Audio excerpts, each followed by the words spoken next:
各位朋友啊，蔡正元先生和金灿荣教授参加了翟轩的两岸圆桌派。蔡正元呢是一个合格的媒体人，他知道怎么懂得抓住粉丝的这种情绪。他一直呢对大陆的粉丝呢都是这种说法，说和平不可能统一，统一就不可能有和平。这个一些比较简单的群众，因为群众呢绝大多数都是比较简单的，他呢不用想那么深，看着就是个乐，是吧？蔡先生说的太对了，中国大陆就是还抱着幻想，就应该明天就武统。那蔡正元他心里面可不是这么想的呀，他心里面想的是大陆现在没种没胆儿，怕美国不敢动他其实他心里面是这么想的，可是呢广大的群众呢多数都不明白，是吧？都喜欢，哎呀，蔡先生老是说真话，对吧？大陆现在你看就是这个样子的嘛，是吧？那么金灿荣呢听这个蔡正元说这个话呢，金灿荣心里面当然也不会舒服了。当然了，这个中国现在大陆到底要怎么统一台湾这个问题这个他心里边也是没底儿，但是呢，也忍不住给这个蔡正元指出来了，说大陆有一个统一台湾的时间表，我来告诉你，而且就在眼前。也责难之声哦。那金老师怎么看呢？现在目前国共以智库的方式来重启对话交流，实质的效果您怎么来评价？只能这么说吧，就是国共智库论坛能开8、9年之后能开就不容易啊，是个好事儿。但同时呢，也对它实际的影响，也不要期待太高，对吧？至少从大陆这边，大陆官方应该是欢迎的。大陆现在也挺复杂，对吧？就中央的政策吧，目前还是这样的，就是优先是和平解决、和平统一嘛。大陆以最大的耐心、最大的诚意、最大的努力促进两岸和平统一。那么，任何有助于和平统一的两岸交流融合发展都欢迎所以这个论坛从大陆官方立场来讲，当然很好的一个事儿了。这么多年没来往关系僵住了，不好所以官方立场很好。但是民间呢，其实不是这样的，对吧？大陆民间现在，你们在看看网络应该知道，大陆民间现在嗷嗷叫对吧？所以就是大陆这边也是两种立场，是吧？官方的和民间的官方比较冷静的，民间现在是很急的特别是1月7号，特朗普不是接受《纽约时报》的专访嘛，就谈到了台湾，对不对？然后是不是特朗普讲这是中国的事儿跟我有什么关系对不对？所以网民说，老美已经说可以了，那这样赶紧下决心了，对不对？更多的人可能还是期待大陆凭借自己的力量解决问题吧。而且因为大陆这些年那个力量发展真的很快嘛，所以也越来越自信附带讲就是你要看那个数字有些数字变化比我们想象的快因为台湾问题后面是中美博弈的大背景嘛。像某种意义上讲，中美博弈是个大两岸，对不对？是跨太平洋的两岸，然后再决定了台海这个小两岸，是吧？是不是经常有这种说法？大两岸、小两是岸，是，那个大两岸制约小两岸嘛。那么现在大两岸呢正在进行博弈的新阶段，这个就纯粹的物理力量现在大陆正在迅速的超越美国。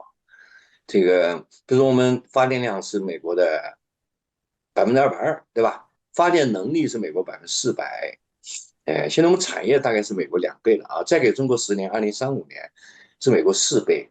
另外就是更值得注意的就是我们的科技力量上来了。你们注意到没有？就是2周前荷兰是不是有个莱顿大学，是吧？莱顿我去过，还不错的一个大学，它也有个排位，它把那个全世界大学排第1，是谁呢？浙江大学，浙大排第一，哈佛排第3去了，知道吧？说哈佛尽是那个骗人啊，搞好多钱，他把那个钱给弄一边去，就看见那个科技产出，知道吧？这一产出傻眼了，知道吧？哈佛实际上产出远远不如浙大，知道吧？然后更觉得是10大 top 10，就10大那个大学8所是中国的。中美科技力量正在迅速的发生颠覆性的变化，知道吧？因为它有一个原因，就是一个是我们这边投入很多啊，我们在增长。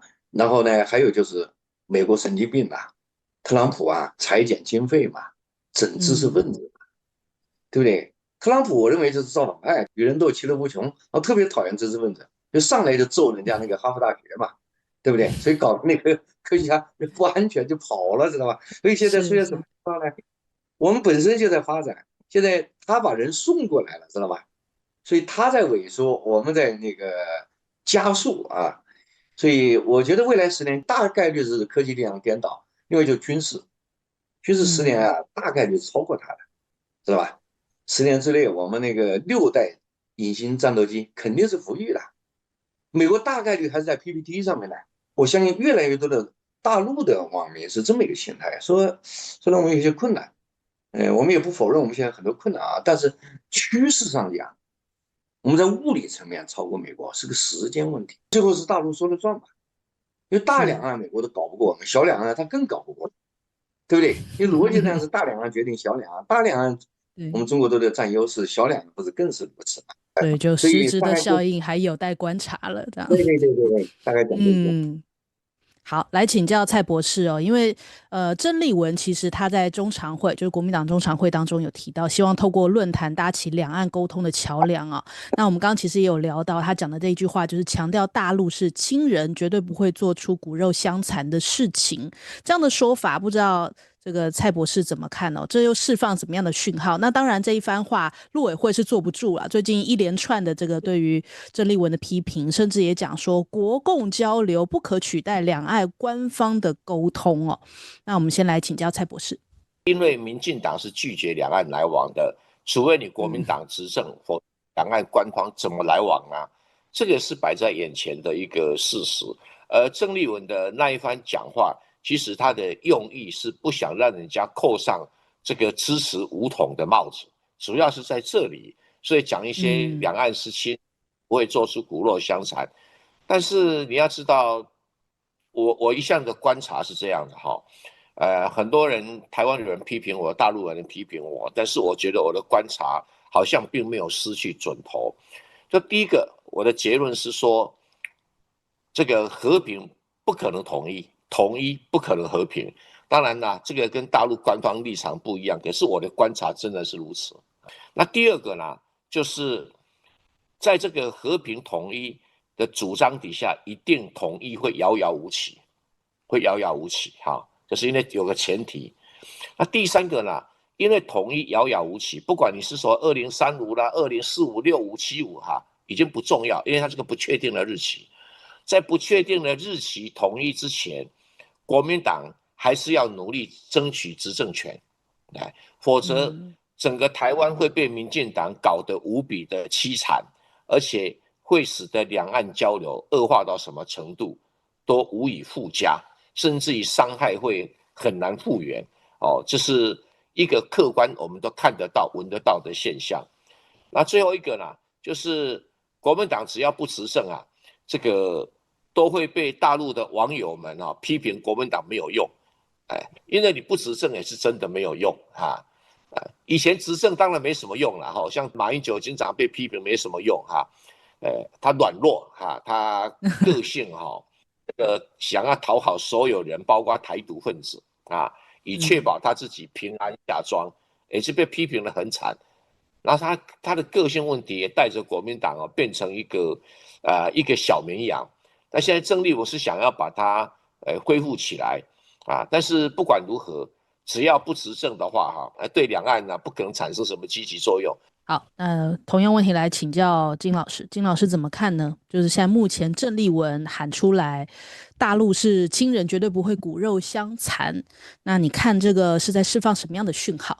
我觉得大陆的情况大概也在变化，这个变化有一部分就跟那个大两岸有关，就美国有关，因为美国在流氓化。这个比如说从大陆角度来讲，美国去打那个委内瑞拉、抢格陵兰、威胁打伊朗，其实对大陆是有损害的，因为就是那外面的资源一个一个就被拿走了，对不对？现在好像特朗普啊，这个看上去啊是王八拳是吧，乱打，但其实还是有规划的。这个他应该这么规划，就是一个呢，口头天天表扬中国大陆，是吧？就 G2 老在那说嘛，这个把中国抬得挺高嘛，是吧？到处说 G2，他其实稳中国，然后呢拉俄罗斯嘛，美俄之间实际上私下接触特别多，另外就整顿盟友啊，天天训那个欧洲啊，那个日本呐，他不是说不要盟友，是什么呢？是要他们那个多花点钱搞军备，有点战斗力，不能打起来全跑了。那个这是他正在做的啊，稳中国、拉俄罗斯、训盟友啊。然后呢，这个与此同时，他正在抓几个具体的要点，一个是什么呢？就是控制资源，哪个地方有资源，通他就去抓。好，然后就控制这个航路。所以呢，那个现在把中国那个港口又港出来，知道吧？就巴拿马呀、达尔文港啊，就是有一个资源控制了，一个港口控制了。或者航道控制了，你以后力量再大，你没资源不行啊，对不对？另外呢，还搞一个叫毒丸条款，比如说他跟那个东南亚国家，越南呐、什么那个马来西亚呀，搞那个叫自贸协定，里面中间都有一个毒丸条款，就是你享受我的低关税，你得排除中国，这个就是把中国的中间市场给它控制住，知道吧？所以他其实这一通今年以来这一通王八拳呐、那其实针对中国的目的挺清楚的，对吧？那么既然美国流氓化，然后对中国的针对性很强，咄咄逼人，那中国也得应对吧？这个应对过程就是个学习过程。这个我觉得美国正在教中国怎么保护自己的利益，怎么做一个强国，正在教。所以这个倒是你们要注意的啊，就是因为我们反复讲嘛，小两岸很大程度上受大两岸影响，大两岸正在发生根本的变化，美国正在教中国学会做一个伟大的强国，知道吧？那么这个教到一定程度，没准我们就变了，性格就变了，知道吧？变了以后可能就影响那个两岸关系。所以我没有内部消息，我这个直觉，我觉得两个问题不会拖太久了，知道吧？肯定拖不过15之内肯定解决，不可能再拖下去了。台湾的朋友要在这个时间框架里面做好规划吧，拖不过15。今年呢？今年会有一些什么样？既然是因着中美关系嘛，赤马弘扬。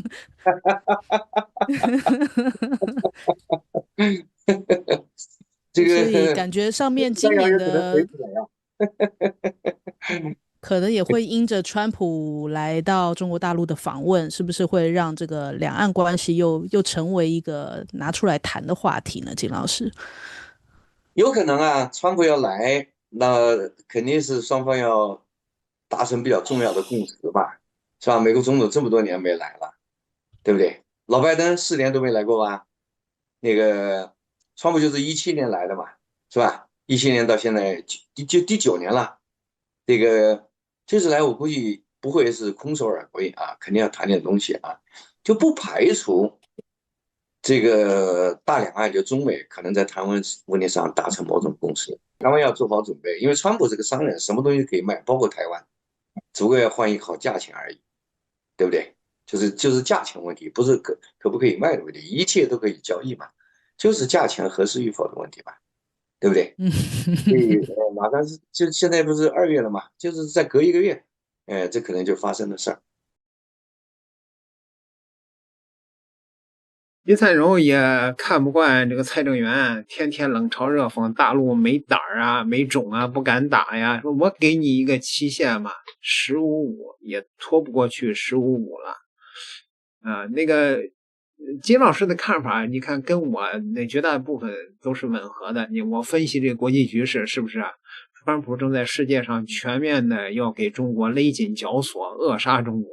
所以中国的破局之策，其实台湾就是那个棋盘上的棋眼和劫财，解决了台湾问题，中国的睾丸就舒服了，别是个人都可以上来捏一把，对吧？点个订阅，咱们下集再聊。